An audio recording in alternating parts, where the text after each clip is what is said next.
Turn it up. It's the Record Machine with your host, Jimi Holl.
Ladies and gentlemen, heavy metal singer, songwriter David Reece is on the program. How you doing, Dave? Hey, James. What's up, brother? I'm doing good. The new album is kick-ass, bro. I was just listening to the whole thing again, the vinyl, yesterday, and I listened to the whole thing. I flipped it over after the first side because I was doing some CD burning. I had some CD files on my computer that I wanted to put onto CD, and while I was doing it, I'm like, oh, let me throw the Reece album on. So I threw that on and listened to the whole thing, man. I just can't get enough of it, man. And I was looking at the cover. And I was looking at the back of the cover, and I see that you also played a part in designing the cover, too? Yeah. I originally started it out with my brother. Mm-hmm. And the Chief originally had kind of a Terminator look with the steel skull face. Right. That didn't really come into fruition the way I envisioned it. So then we sent it to a friend named Tony Sambora. Well, his real name is Gernot. But he kind of started putting the skull thing in there. And then I got a friend in Bulgaria, Risto, and he added the final touches. So there's like four of us that invented or conceived the new child. So that's kind of my new brand. And it's really been well received. People love it. I have T-shirts with that, and I've got patches and stickers and I mean, they just fly off the shelf at shows. People love it. Yeah, I think the logo is kick-ass. You should just use that like, it's like your mascot. Yeah, I've got a new one actually with him. on a blue war horse coming at you, screaming with a spear with flames on the tip, about to run you. It looks like he's jumping out of the poster or the T-shirt. That's kick-ass. It's like, yeah, it's insane. I'm going to kind of like do what they did with Iron Maiden, just kind of give him a new image every time I do something with him. It's going to be like my brand. So, yeah. Does he have a name, or you didn't give him one yet? I don't know yet. I've had a couple ideas. I'm going to kind of have somebody say it one day, and it'll probably click. Right. Because my ideas are kind of stupid. So. Well, the cover worked out. Yeah. But I needed help. I know. I'm not going to lie. I mean, it was my idea, but I mean, from the way I had drawn it on a napkin to where it ended up, I'm amazed at how great it turned out. I mean, everybody loves it, especially the Europeans. They're fascinated with Native American history and all of that. So it just kind of jumped out at everybody. So now, was it your idea to do the logo with the backwards E, the second E backwards? No, a friend of mine actually came up with that years ago. I had done it normally, and then he said, let's give this thing some character, and he reversed the E, and I went, yep, that's it. It was originally the T-shirt and the logo was just black and white. Then I went to the red with the white E, and that just kind of stuck. So, if it works, don't fix it, right? Yeah, I mean, with that, the E backwards and the cover art, it's very cool, man. I love it. And then I mean, I got a guy that had it tattooed on the back of his leg, the chief in Denmark. He went absolutely nuts and went and had it done. It looks amazing, and then he's posting it all over Facebook. Now, I think when you see a band that gets tattooed, it's done something. If you see Udo or you see Accept and Iron Maiden tattoos, that those are fans and they like the artwork. So. That was really, really a humbling thing for me to see. I said, "Oh my God, it's a tattoo now. It's on there for life." Yeah, I saw that on Facebook. Somebody, it might have been you who posted the picture. I don't know, but I've seen probably it. Or Marco. Hey, look, I've got my first band tattoo. Look at me, That's hey man, that's the biggest compliment, right? When you see people doing stuff like that. I mean, like you said, Iron Maiden. A lot of people, tattoo Eddie on their body, and I've seen name their kids Eddie. Oh yeah, I've seen Judas Priest tattoos. King Diamond is very popular to tattoo. I mean, he's Lemmy. Yep, Lemmy tattoos. Yeah, I mean, there's a guy I know. He's got a son named Eddie. He's a fanatic for Iron Maiden. He got the tattoos. Another guy I know in Sweden is Accept fanatic. He's got Metal Heart, the album cover, tattooed on his chest. It's gigantic. Right, but it's better than like putting a sports team on your arm. I've seen people do, especially if they're losing, right? Yeah, I've seen people do that, like jet tattoos or the cowboys and stuff like that. It's like, why would you do that? Or an ex-wife, which I'm guilty of. I've got one and I covered it up. So yeah, you got to find a good cover-up, artist for that. But yeah, that's a rule of mine. And I didn't. Yeah, I always tell people don't ever tattoo anyone's name on your body unless it's somebody that's deceased or like a family member. You know what I mean? Yeah. Not like a girlfriend or anything like that. Because if you break up and stuff, then the next girl that you're with or whatever is gonna be like, well, who the hell is this girl? Why is she tattooed on you? So, yeah. She must have been really special. Do you love her more than me? Yeah, I've been through that. Yeah. Yeah, you're gonna. You know what you're gonna do now? Now you're gonna cover up that tattoo with my name on it.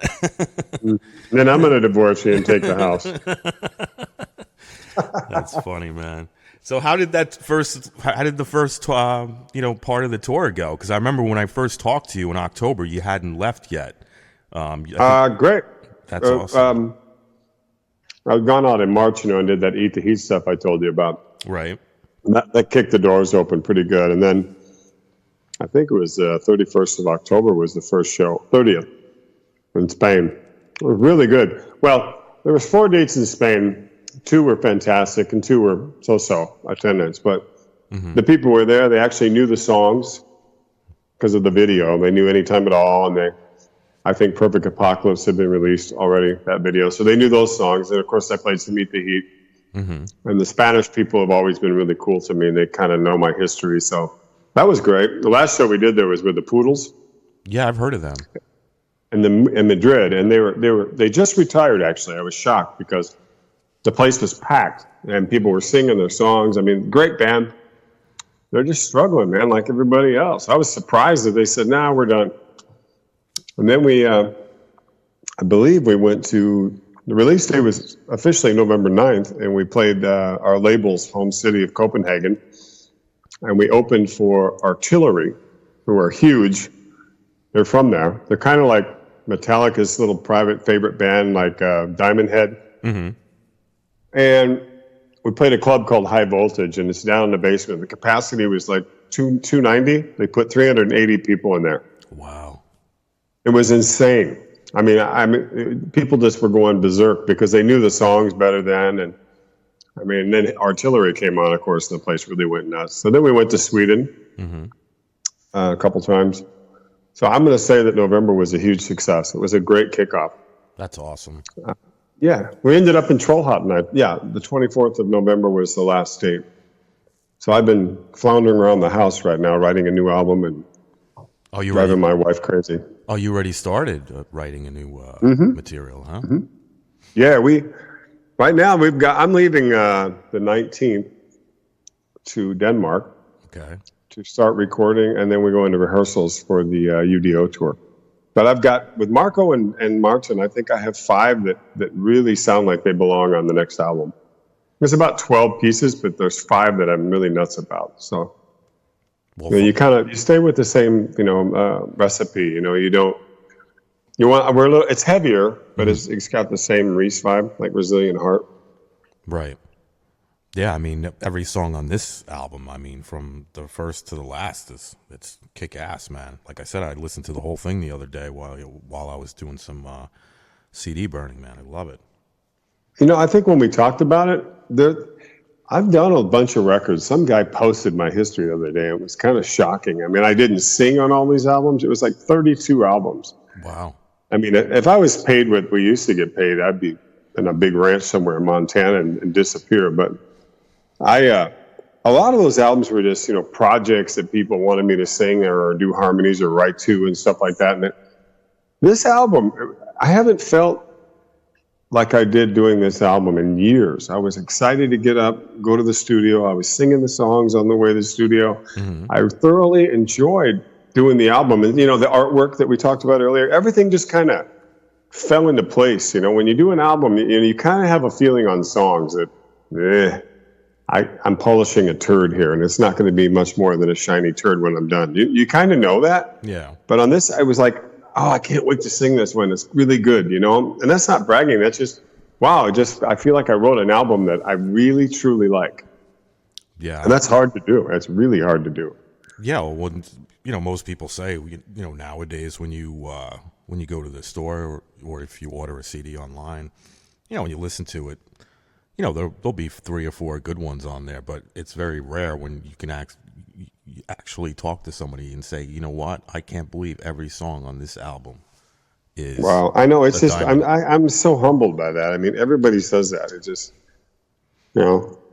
I got your first album, Compromise, which I thought was great too. But I mean, this one, like, you really took it to like a whole new level. Like, I think the sound is even a little heavier too. Well, there's Marco. I mean, I think we talked about it, how it started, right? Mm-hmm. When the writing process. I mean, Martin Frank was the original guy. Okay. And I was sitting on the toilet actually, and I wrote Karma, the lyrics, and he had sent me. Yeah. He sent me the music, and I just sat there and just scribbled the words on paper on the floor, and it was done in about 5 minutes. And I knew I wanted to get away from this category that I've been thrown into with David Coverdale and all this stuff. I mean, I love Paul Rodgers, don't get me wrong, but after doing that many albums where it becomes formulaic, and my wife is always listening to new bands. I mean, at night when we're in bed, she's got the headphones on and she goes, check this band out, and I'll listen to their sound and go, wow, that's really good. Energy, fresh, productions are powerful, it's not that flat. Okay, I know what's going on here. Here comes the pre-chorus, there's the chorus, there's the bridge, Mm-hmm. So that was my goal with Karma and 2 Coins and a Dead Man. I set the template there. Those 2 songs pretty much laid out the rest of the album. And Marco and Martin, they grasped it. I got to give them credit. They figured it out quickly and they joined up. Yeah, all the guys playing the instruments on this album, they're killer, man. They're great. Oh God! I mean, my bass player, Malte Fredrik Burkert. I mean, I played with him in Saint and Sinners, and I mean, the guy's got the looks, he's got the moves, and he can play. The drummer on the album is Philipp Mies, a German guy, and I'd done those Eat the Heat things early in the year, and I took him. He had recorded the drums on the album, and he's rarely do you hear musical drummers, They can play 4/4, they can do time signatures and all that stuff, but some guys are musical drummers. And when he played the tracks, I'm like, oh my God, because he'd have like a rough click thing going, and he would just create music with his drums. I thought, this guy is perfect. So the drums on it are really exceptional. But we went up to Sweden, and he's one of those people that just don't feel comfortable live. In the studio, he's a genius, but on stage, he's not him. Played 2 shows, went home, and he called me a couple days later and said, I don't want to do it. I want to play jazz and I want to play blues, and I'm really sorry. Wow. So he walked out, and we were all like, okay, now what do we do? So we obviously the next move, Martin's got Blind Stone and a few other bands, and so we took Sigurd, his drummer, to fill in and finish the tour because we didn't know what to do. But I just recently found an Italian guy named Andrea, and this guy he's all that and more. He's got feel, power, musical. I got lucky. This guy he's going to come out and do the tour with me with Udo. He's amazing. Now, speaking of Udo, how did that whole thing come about? I mean, would you guys run into each other or? No. We've known each other, of course, since 86, 87. Mm-hmm. I mean, I was in the studio when taking his job, and he was doing Animal House next door in another studio, literally. Wow. So it was kind of weird in the beginning, but he was always cool with me. And, we were always nice to each other. He knew that the band wanted to kind of try to break the United States. And it was weird, but he was always a gentleman. So I've known him forever. Mm-hmm. And a guy named Giles Lavery, who manages Graham Bonnet, always was up my rear end going, why don't you tour Eat the Heat, Dave? It's the 30-year anniversary. What are you doing? People love that album. I go, really? You think so? And then I think I told you, the same week I got a call. I made a terrible mistake. I took the word of another guy to use a backing band in Barcelona, and they were shit. Mm-hmm. So, but the place was sold out, and everybody wanted to hear the songs. So I owe that to Giles to kind of, revive this Eat the Heat thing, right? Mm-hmm. And so, in so doing, Jimmy K from the Metal Voice had interviewed Udo, and they were talking about me and said, have you ever thought about working with David? And he said, you never know what could happen, and what about recording together? And he goes, like I said, you never know what the future holds. And I know Udo's son, Sven, very well, the drummer that's in his band, because he had a band called Damage. Right. And they used to open for me in Europe. And they were like a bunch of young guys. They'd bring 200 or 300 of their friends. They'd fill up the venue. And they seriously rocked ass. They were great. Mm-hmm. So one day I just thought, you know what? I'm getting all this media about Eat the Heat. I'm going to write Sven and see if I can get on the Steel Factory tour. And, hi, Dave, how are you? Blah, blah, blah. I can't make that decision. You have to call our manager. So I called him, and I know him. And he said, you know what? I like the way that sounds. Let me talk to Udo. And, of course, he fished around the promoters, see if they'd be interested. And then a couple days later, they threw 10 shows at me, February 1st through the 13th of this year. Well, there's a couple days off in it. But that happened. And then, of course, it's grown into 3 more dates I added yesterday. And I just got asked to do all of Scandinavia today.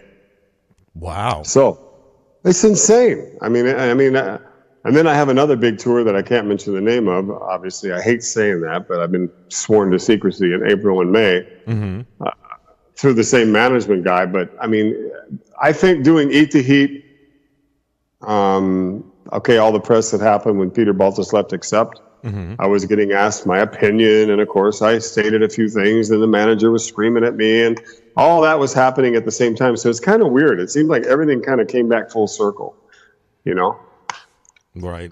So I mean, I'm sure you and Udo, have a lot in common with experiences working with the band. Except, I mean, Oh yeah. you both exited, and Udo is shit. He's been around forever. He's got a lot of solo albums. His new album is kick ass too. I just got it a couple of days ago, and it's so great, that album. Yeah.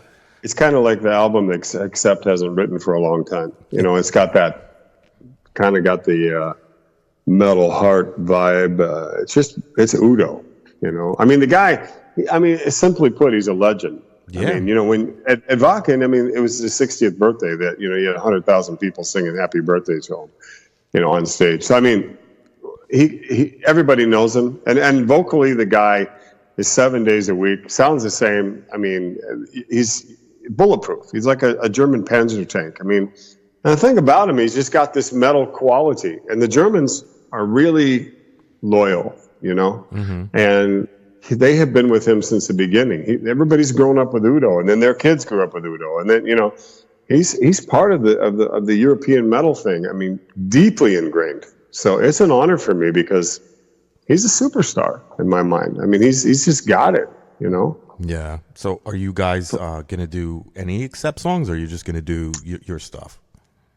I have not discussed that. It's a thing when he's the boss. Right. He's the headliner. I don't want to push my luck. Right. Start saying, hey, what do you think about this? But I will play. I've asked permission to play my Accept songs. I'll do D-Train, Generation Clash, Hellhammer. I'll play that live, and you never know. Maybe he's going to wander out on stage and sing Ecstasy with me or something. I don't know. It's kind of one of those things where after a couple of days and the machine's getting oiled, we sit around and say, what do you think? You want to do a song together? Maybe the audience would love it. Maybe they wouldn't. But, I mean, I do get a lot of questions like that. You guys going to sing together? But it's really up to him.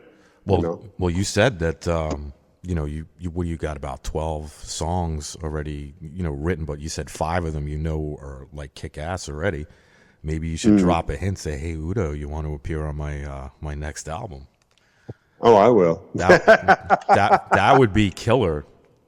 I'm thinking of something like, because of our past experience, maybe write a lyric that him and I, like survival kind of thing, Metal Survivors or something, where he does a line and I do a line and then we sing a chorus together, just for all the fans that have gone through the whole, it's 30 years since I was in the band. And, I mean, he's been around for 40, 45 years. So, I mean, something like that would be amazing. I mean, I was asked to do it actually about 5 years ago, and nobody was interested. They wanted us to do like re-record Eat the Heat together and do some Accept songs together, and then write like 1 or 2 new ones.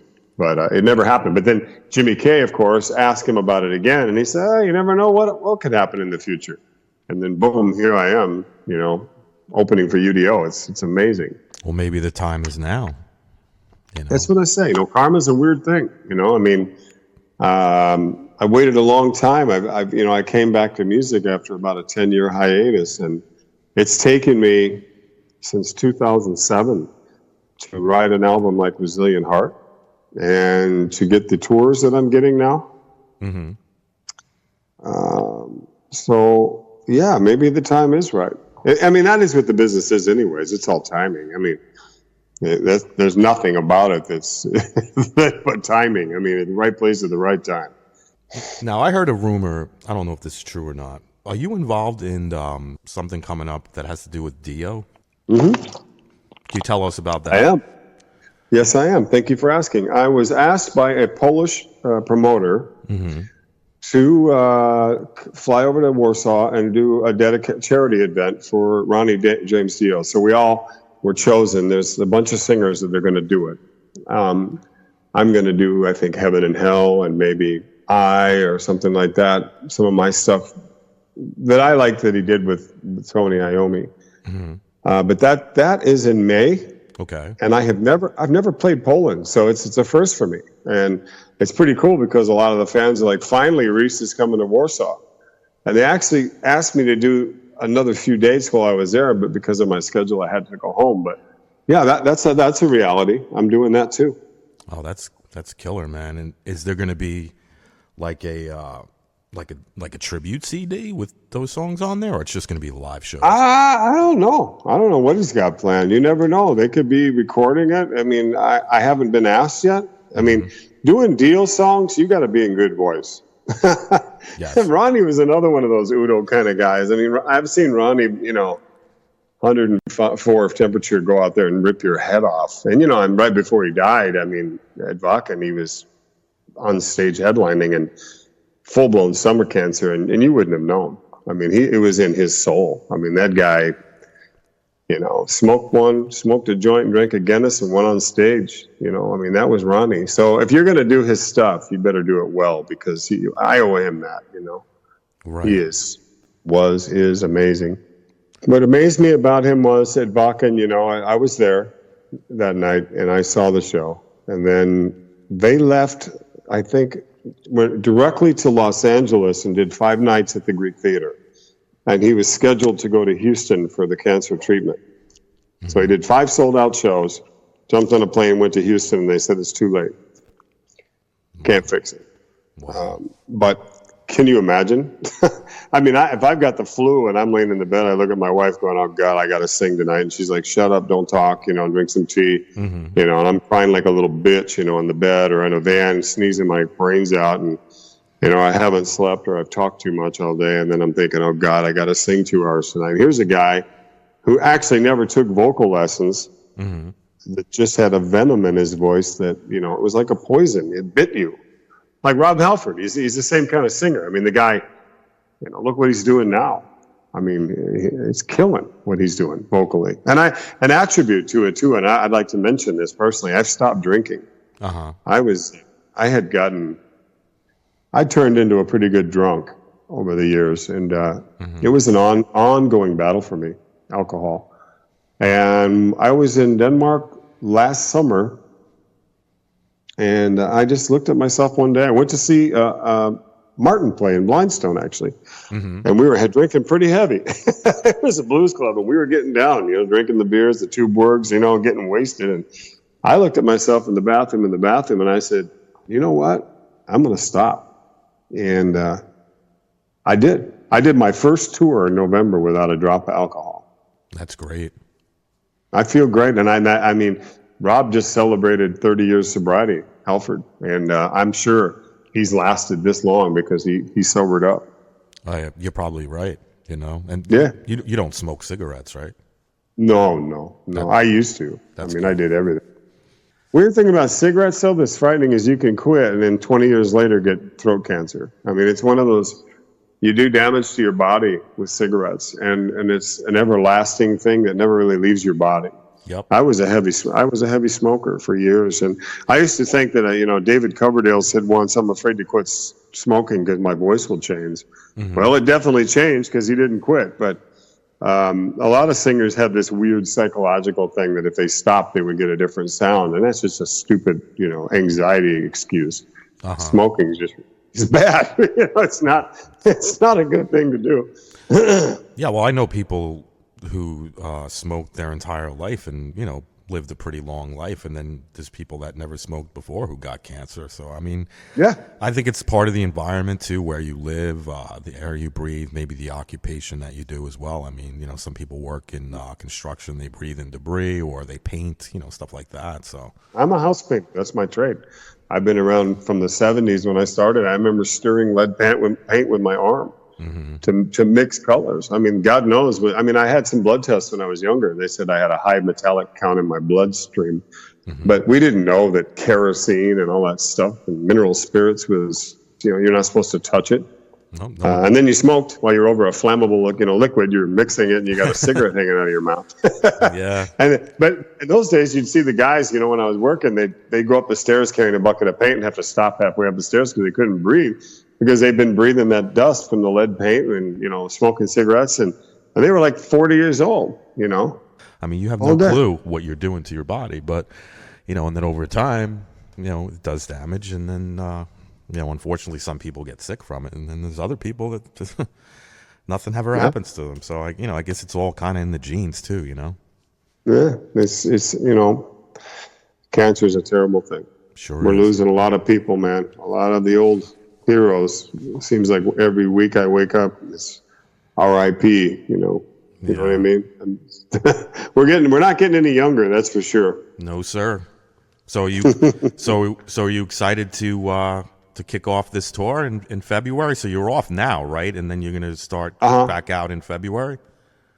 Yeah, I'm I got the EBGBs. I've got that feeling coming on. You know, the adrenaline's starting to flow now. I've been literally on the phone all day, every day now for probably 2 weeks. I'm about to flip out because, organizing everything is a nightmare. There's another opening act too, and a few of the shows. So dealing with them and just the logistics, traveling and rehearsal, and then I'm writing at the same time, trying to take a few minutes to put some ideas down, and then I'm doing the vocal strengthening thing. Then getting ready because I can't just go out there cold and sing Ecstasy or D-Train, Right. You got, but the good thing is I'll be in the studio for about 10 days before we go. And then we'll go into rehearsal too. So run through the stuff a couple times and then get in the van and hit the highway. But yeah, I'm ready to go. I'm tired of doing, I need the bigger stages. That it seems like the music business has really moved to where the people are really only going to the larger venues when there's a kind of an event. Mm-hmm. Small clubs are great. I love the intimacy, but people don't go to them. Yeah. It's a dying industry in a lot of ways, and it's difficult. I mean, you do a Wednesday night in Austria, you might have 50 people, but if you play there on a Saturday, you could have 500.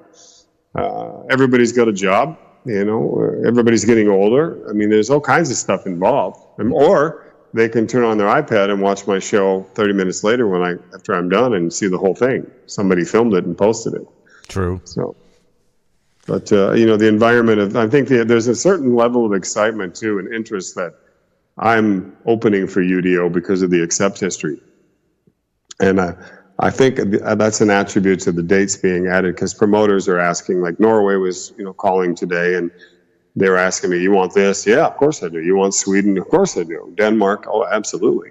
So that's exciting to know that people still give a shit. Of course. Plus it's work, I mean, you get to play with a legend and tour all around the the different countries and stuff like that, and you're probably gonna have a blast, And it's weird because.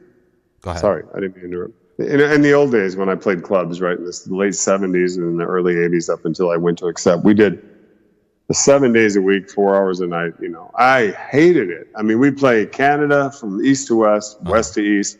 Then we go down to the 5-state Midwest area over and over. And, you just wanted to kill everybody. You just couldn't wait to get home after 8 weeks. And then you get a couple days off and then you're back slamming the same venues, right? Mm-hmm. But now, the older I've gotten, I look back and go, God, I'd love to be doing that again.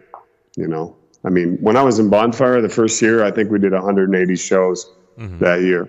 But that was back to touring, So the festivals and the gigs like Udo, he's the kind of guy who can sing every night. So if you look at his schedule on Udo Official, I mean, it's brutal. I mean, that guy is going hardcore. So yeah, well, I'm definitely gonna check out just YouTube to see if I can see any of your shows with Udo. Because obviously I'm not gonna be able to make it out there. But so I'll have to be one of those people that steal the show on YouTube, I guess. But that'd be cool. I mean, it's gonna be filmed. I'll guarantee it'll be all over the place, and the critics will be watching, with their noses in the air, and then the real fans will be going, man, this finally happened, And that's what I'm doing it for. It's for the love of it, I mean, it's an honor and a privilege for me to be asked to do it. I got a great band of great people. Mm-hmm. I've toured with them. We've already gone through the idiosyncrasies of each human being and traveling long distances. We all kind of know each other. So it should be pretty smooth. It would be cool too, David, if you could hire somebody to film you throughout all these shows and then piece together a mini film or of concert footage too, and then sell that. We're gonna do that. I mean, we're doing Live Before You Die is the next video that's coming out, and it's just about done. That we filmed a lot of the November shows. Okay. Behind the scenes and stuff. But I'm going to definitely be carrying around a camera with me and Udo and I, in the dressing room, do some daily live reports. I think a band that a lot of bands should really pay attention to for that is the Dead Daisies. Okay. Their promotion campaign is stellar. Mm-hmm. They stay in social media in your face when they're on tour. Every city, all over Europe, those guys, at least one of them were walking around the city talking to the camera, telling them where they were. They did an acoustic show on the day in most cities, as a special thing, and then they'd go on and play at night. I think that what a lot of bands are missing is taking advantage of what technology fucked us with, so use it to your advantage. Right. You know what I mean? In the old days, the labels were fucking us, and now the big tech companies are fucking the labels because of streaming and all that stuff. So it's basically just take advantage of as much of exposure as you can get, and let people know who you are. Because 10 minutes later, people forget my name in this environment. Mm-hmm. I think.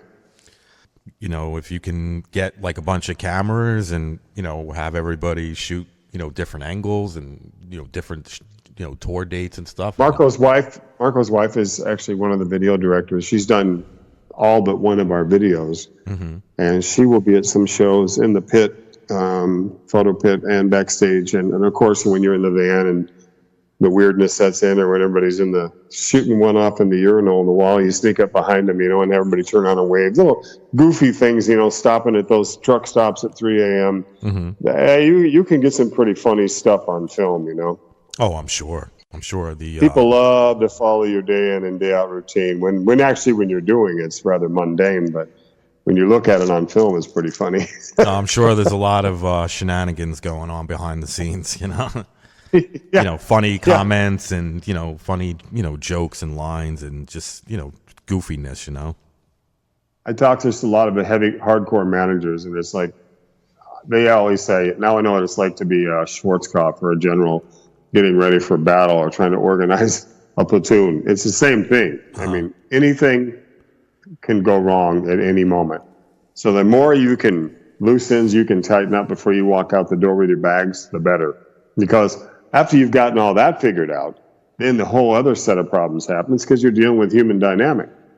Mm-hmm. And we're not the brightest, shiniest posts on the fence, musicians, most of them. So pretty stupid shit happens. It shouldn't happen. I didn't think about that. Oh, I forgot my guitar at home. Can somebody loan? It just right. Anything. No, it's rock and roll. Yeah, but I'm sure you watch a lot of movies in your day and stuff. At the end of the movies, when they roll the credits, they show like all the fuck ups and missed lines, and the guys are laughing and the girls are laughing and stuff. Stuff like that. When you put stuff like in the footage like that.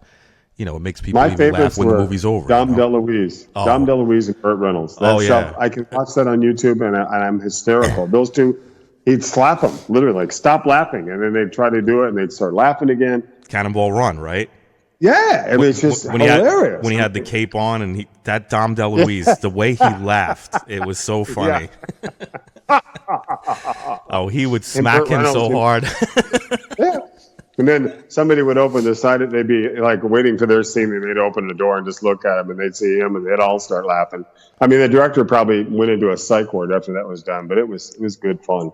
Yeah. So yeah, but like I said, those are the things that those are the things that make it fun. That make those long trips worth the while. The fans coming out, interacting with you, and then.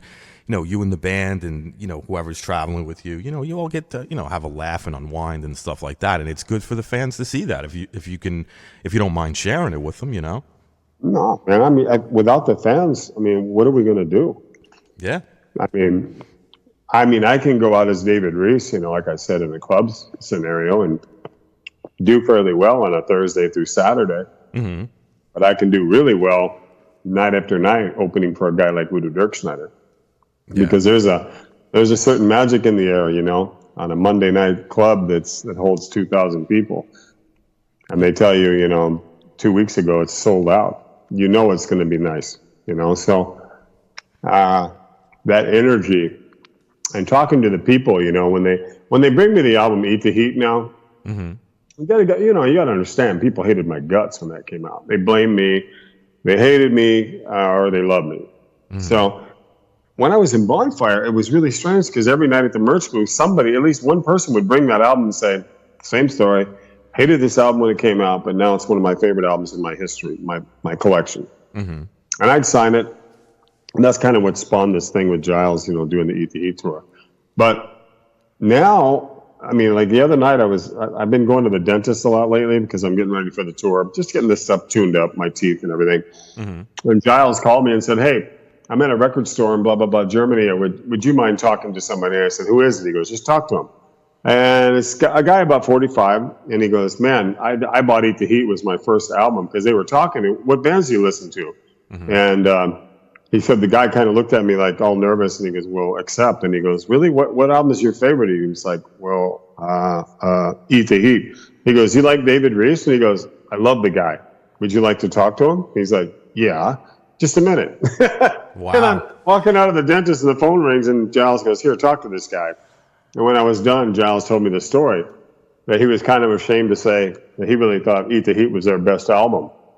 But that happens to me a lot. Yeah. And that's really flattering, to be able to play a song from 30 years ago and people know the words. Still holding up. And it holds up. And so at the time, you have no clue because it was so negative that it actually had legs to live this long. And I got my first gold album, actually. A really good friend in Sweden. We did I didn't know about it. There's a release where they put 4 songs on it, an LP. And there's to commemorate the sales of 50,000 copies around the world. And just that little special unit. So I put it on my wall. I'm pretty proud of that. That's awesome, man. Yeah.